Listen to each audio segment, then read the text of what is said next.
주님께서 기쁘게 받으신 줄 믿습니다. 아멘. 우리는 며칠 전 가족들과 함께 명절을 보내고 다시 일상의 자리로 돌아왔습니다. 오랜만에 만나 정을 나누기도 했고 또 어떤 분들은 마음에 한켠이 무겁기도 했을 것입니다. 가족과 함께 있고 싶지만 그러지 못하는 사람도 있지요. 우리 형준이가 그렇고요. 기억하시겠지만 제 친구 목사님 기억하시죠? 그 친구 목사님도 당뇨 합병증이 와서 가족과 함께 있지 못하고 벌써 2달째 병원에 입원해 있습니다. 그래서 명절 당일에 뭐하냐 그랬더니 혼자 있다 그래서 그 친구를 만나러 삼천포에 다녀왔었습니다. 건강 주실 때 감사함으로 살아가는 우리 모두 되었으면 좋겠습니다. 아멘. 명절은 우리에게 가족을 다시 생각하게 합니다. 그리고 동시에 우리의 연약함도 보게 합니다. 관계 속에서 기쁨을 누리기도 하지만 또 관계 속에서 상처도 경험하지요. 그래서 명절이 지나고 나면 몸도 마음도 조금은 지쳐 있는 경우가 많이 있습니다. 이런 때에 우리는 사순절 첫 번째 주일을 맞이하게 되었습니다.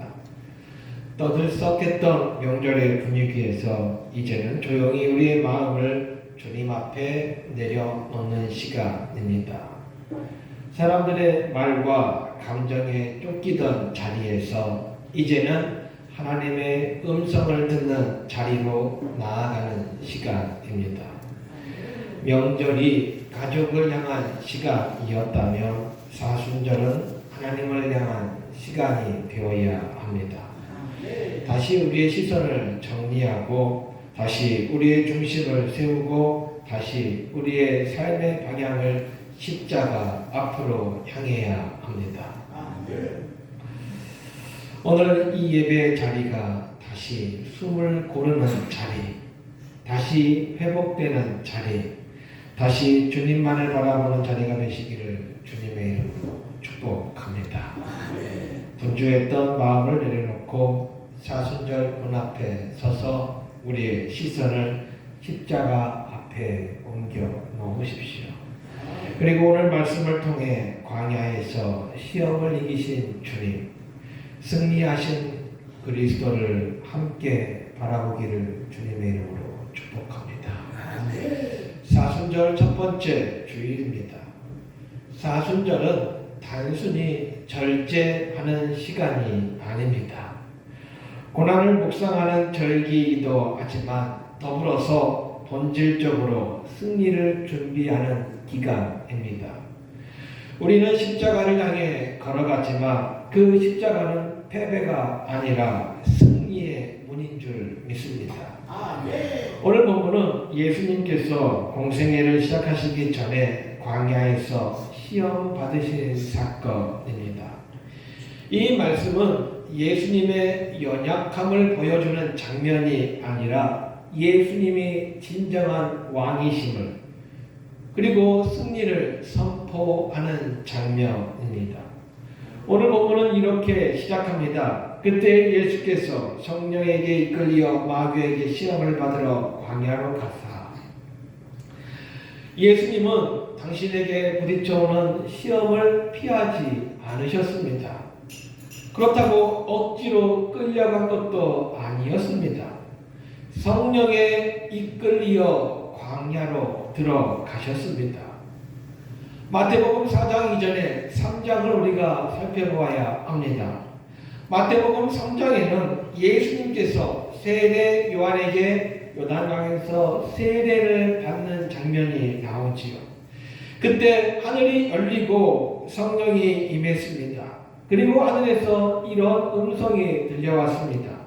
이는 내 사랑하는 아들이고 내가 기뻐하는 자.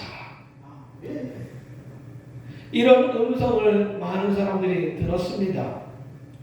그런데 성령이 충만한 예수님께서 가장 먼저 가신 곳이 어디입니까? 잔치집이었나요? 자신을 환영해주는 그런 자리였습니까? 아닙니다. 광야로 들어가셨습니다. 우리도 예외는 아닙니다. 은혜 다음에 광야가 올 수도 있습니다. 광야는요, 외롭고 배고프고 위험한 곳입니다. 그러나 그곳은 동시에 하나님의 음성이 가장 선명하게 들려오는 장소가 바로 광야입니다. 하나님께서 기뻐하는 자라고 분명하게 말씀하셨는데 그 직후에 예수님에게 시험이 찾아왔어요. 이것이 하나님께서 버렸다는 뜻이 아닙니다. 하나님께서 더 크고 더 깊은 사명을 준비하고 계셨습니다. 그래서 광야는 실패의 장소가 아니라 준비의 장소가 되는 줄 믿습니다. 생각해 보십시오. 예수님께서 40일을 금식하셨습니다. 성경은 이렇게 이야기합니다. 줄이신지라. 몇 끼까지 굶어 보셨습니까? 몇 끼까지 굶어 보셨어요? 한 이틀, 3일 굶으면 이성을 놓아버리게 될 게 있죠. 예수님은 참 사람이셨습니다. 배고픔도 느끼셨고요. 때로는 지치기도 하셨습니다. 그런 그때 사탄이 찾아왔어요. 시험은 우리가 강할 때보다 지치고 외롭고 배고플 때 더 자주 찾아오게 되어 있습니다. 첫 번째 시험은 이렇게 시작합니다. 네가 하나님의 아들이거든 이 돌들로 떡덩이가 되게 하라. 이 말 속에는 교묘한 도전이 숨어 있습니다. 뭐냐면 사탄은 지금 내가 가장 절실한 필요를 건드리고 있다는 것입니다.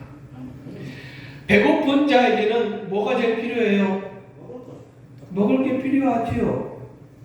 돈이 급한 자에게는 뭐가 필요해요? 돈이 필요하지요. 외로운 자에게는 뭐가 필요해요? 잘못된 관계가 필요합니다. 사탄은 이런 것들을 건드리는 거예요. 내가 하나님의 자녀인데 너 왜 지금 배고파? 내 능력으로 이 문제를 당장 해결해 보라고 속삭입니다. 즉 하나님의 방법이 아닌 너의 방법으로 생존하라고 유혹합니다. 네가 정말 하나님의 아들이 맞다면 증명해봐. 능력이 있다면 지금 당장 써봐. 사탄의 시험의 핵심이 바로 이것입니다. 하나님의 뜻보다 자신의 필요를 앞세우라고 유혹합니다. 배고픈 것이 잘못되었나요? 굶었으니까 당연히 배가 고프지요. 떡이 나쁜 것입니까? 그렇지 않습니다. 문제는 하나님의 방법이 아니라 너의 방법으로 해결하라는 것이 문제입니다. 예수님은 이렇게 말씀으로 응답하십니다. 사람이 떡으로만 살 것이 아니요 하나님의 입으로부터 나오는 모든 말씀으로 살 것이라. 이 말씀을 가만히 들여다보면요, 예수님은 떡이 필요 없다라고 말씀하시는 것이 아닙니다. 예수님은 기적을 행하실 수 있었지만 말씀에 순종하는 길을 선택하셨다는 것이지요. 우리도 이런 상황에서 이런 시험, 유혹이 찾아올 때가 있습니다. 너무나도 힘들어서 내가 그동안 가지고 있던 모든 원칙을 내려놓고 싶을 때가 있습니다. 배고플 때 말씀보다 현실을 붙잡고 싶을 때가 많이 있습니다. 내가 왜 이렇게 힘들고 어렵게 살아야 돼? 당장 해결되는 길이 있다면 그 길을 선택하고 싶을 때가 많이 있습니다. 그런데 예수님은 이렇게 선언하십니다. 사람은 말씀으로 사는 존재다. 광야에서 환경이 나를 살리는 것 같지만 정작 나를 살리는 것은 환경이 아니라 말씀이다. 성도는요, 떡으로 사는 존재가 아닙니다. 말씀을 먹고 사는 존재가 성도입니다. 내 결핍을 채우는 것보다 하나님의 뜻을 구하는 것이 승리의 첫 걸음입니다. 하나님의 뜻을 구하면 그 이후의 것은 부차적으로 이루어지는 것이지요. 두 번째 시험에서 사탄은 성전 꼭대기로 예수님을 데려고 갑니다. 뛰어내려라. 하나님의 천사를 보내서 너를 지켜 주실 것이다. 이번에도 사탄은 성경을 인용합니다. 겉으로는 경건해 보입니다. 그런데 그 본질은 이것입니다. 하나님께 증명을 요구하라는 영적 유혹이지요. 내가 뛰어내려도 하나님이 구해주시는지 한번 증명해 보아라.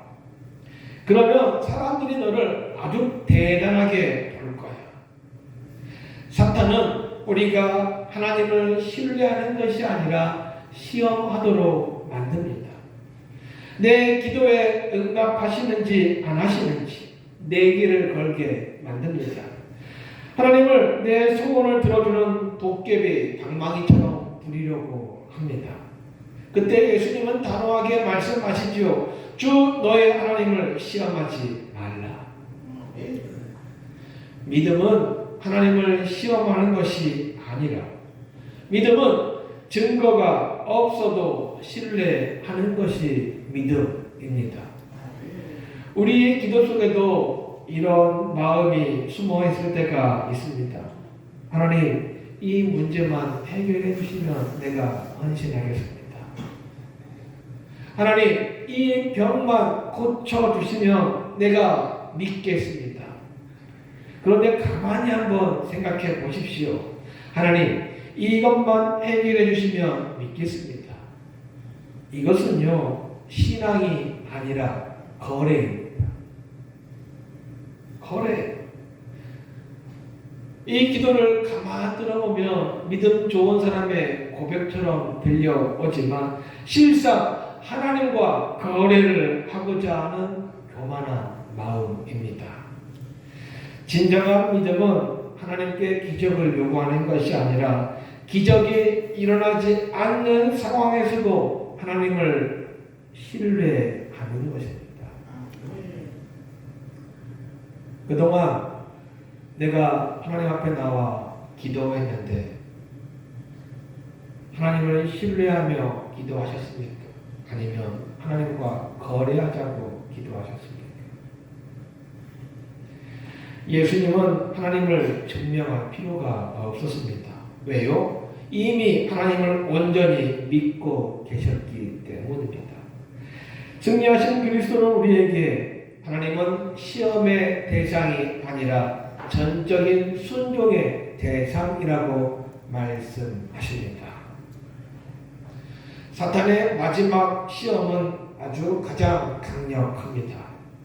사탄은 천하만국과 그 영광을 보여줍니다. 그러면서 이렇게 속삭이지요.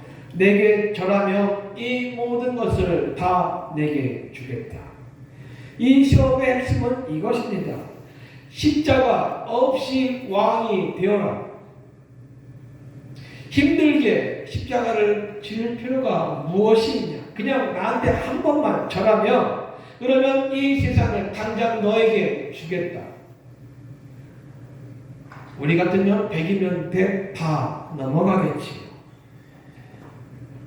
고난 없이 영광을 얻으라는 것입니다. 우리의 기도와 딱 맞지 않습니까? 하나님, 고난은 피하고 싶어요. 하나님, 저에게 영광만 주세요. 좁고 어렵고 힘든 십자가의 길은 저 사람이 지게 하시고요. 영광스러운 길은 저에게 주십시오. 우리의 기도 내용이 다 이렇지 않습니까? 순종 없이 높아지라는 유혹입니다. 그때 예수님이 뭐라고 말씀하십니까? 사탄아, 물러가라. 주 너의 하나님께 경배하고 다만 그를 섬겨라. 예수님은 지름길을 거절하셨습니다. 예수님은 타협을 거부하셨습니다.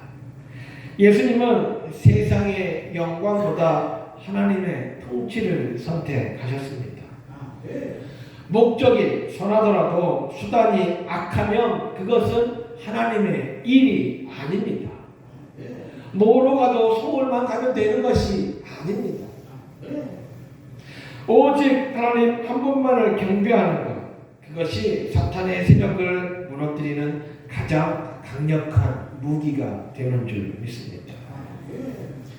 예수님의 그 선택이 어디로 이어졌나요? 결국 골고다의 십자가로 이어졌습니다. 그 십자가는 사람들의 눈에는 패배처럼 보였지만 부활로 완성된 승리가 되었음을 우리가 알고 있지 않습니까?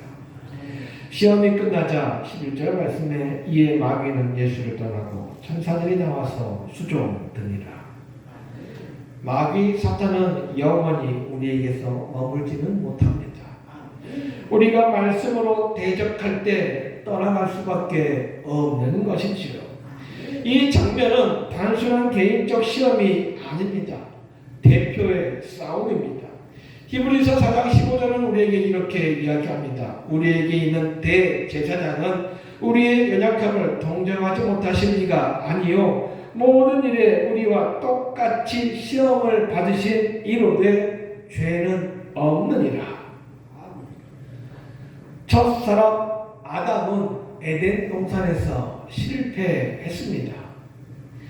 이스라엘 백성들은 광야에서 불순종했습니다. 그런데 예수님은 광야에서 승리하셨습니다. 그분은 새로운 아담으로 참된 이스라엘로 서 계셨습니다. 예수님이 이기셨기에 우리에게 소망이 있는 것이지요. 우리의 구원은 나의 완벽함에 달려있는 것이 아닙니다. 승리하신 예수 그리스도께 달려있는 것이지요. 사순절은 실패를, 패배를 묵상하는 기간이 아닙니다. 승리를 붙잡는 시간이 되어야 합니다. 광야에서 말씀으로 이기신 예수님, 하나님을 시험하지 않으신 예수님, 사탄에게 굴복하지 않으신 예수님, 그 주님이 오늘 우리 안에 계시는 줄 믿습니다. 시험에 있을 때 이렇게 고백하십시오. 나는 약합니다. 그러나 주님은 강하십니다. 나는 흔들립니다. 그러나 주님은 흔들리지 않으십니다. 나는 넘어질 수 있지만 주님은 이미 승리하셨습니다. 우리는 지는 싸움판에 선 것이 아니라 이기는 싸움판에 섰던 것입니다. 우리의 삶에 광야가 없을 수는 없어요. 어쩌면 예수 잘 믿으면 믿을수록 광야는 더 많이 찾아옵니다. 그때마다 내가 꼭 이렇게 살아야 하나? 한 번만 두 눈 질끈 감고 이렇게 하면 내 인생이 평안할 수도 있는데 광야는 끝이 아닙니다. 시험은 목적지가 아닙니다. 십자가도 마지막이 아닙니다. 광야 뒤에는 사명이 있습니다. 십자가 뒤에는 뭐가 있어요? 부활이 있는 줄 믿습니다. 사순절 첫 번째 주일, 우리의 시선을 문제에서 거두어야 합니다. 문제만 바라보면 거기에 함몰될 수밖에 없어요. 문제보다 더 크신 주님께 우리의 시선을 둘 수 있기를 주님의 이름으로 축복합니다. 주님이 이기셨기에 나도 이길 수 있습니다. 우리의 대장 되신 예수 그리스도께서 이미 승리하셨기에 그분 안에 있는 나도 승리하게 되는 줄 믿습니다. 이번 한 주간 광야 같은 세상 속에서도 기록되었을 때라고 선포하며 말씀으로 승리하는 한 주가 되시기를 간절히 소원합니다. 우리의 인생의 신앙의 승리는 환경에 있는 것이 아니라고 말씀드렸습니다. 명절을 지나면서 힘든 사람도 있었겠지요. 왜냐하면 문화가 다르잖아요. 문화가 달라요. 그 속에서 답답하고 내가 언제까지 이렇게 해야 하나. 그러나 그 속에 나를 보내신 하나님의 뜻이 분명히 있는 줄 믿습니다. 그곳에서 내가 해야 할 사명을 다시 한번 발견하십시오. 그리고 이 땅에서 믿음으로 승리하는 우리들 모두가 되시기를 주님의 이름으로 축복합니다. 기도합니다. 사랑과 은혜가 풍성하신 하나님, 광야에서 시험을 받으셨으나 말씀으로 이기신 주님 바라봅니다. 자주 넘어지고 흔들리지만 주님은 한 번도 패하지 않으셨음을 고백합니다. 주님, 우리의 삶에도 너무나도 많은 광야가 있습니다. 보이지 않는 싸움도 있습니다. 말 못할 유혹도 있습니다. 홀로 견뎌야 하는 시간도 있습니다. 그때마다 우리로 하여금 환경이 아니라 말씀을 붙들게 하시고 증거가 아니라 하나님을 신뢰하게 하시며 지름길이 아니라 십자가의 길을 선택하게 하여 주옵소서. 시험 앞에서 낙심하지 않게 하시고 넘어졌을지라도 다시 일어나게 하시며 우리 안에 계신 그리스도의 승리를 바라보며 믿음으로 고백하게 하여 주옵소서. 이 사순절이 형식이 아니라 실제적인 회개의 시간이 되게 하시고 더 깊은 순종과 뜨거운 사랑으로 나아가는 은혜의 기간 되기에 주옵소서. 예수님의 이름으로 감사하며 기도하옵나이다. 아멘. 다 같이 자리에 일어나셔서 주님 다시 오실 때까지 기도하겠습니다.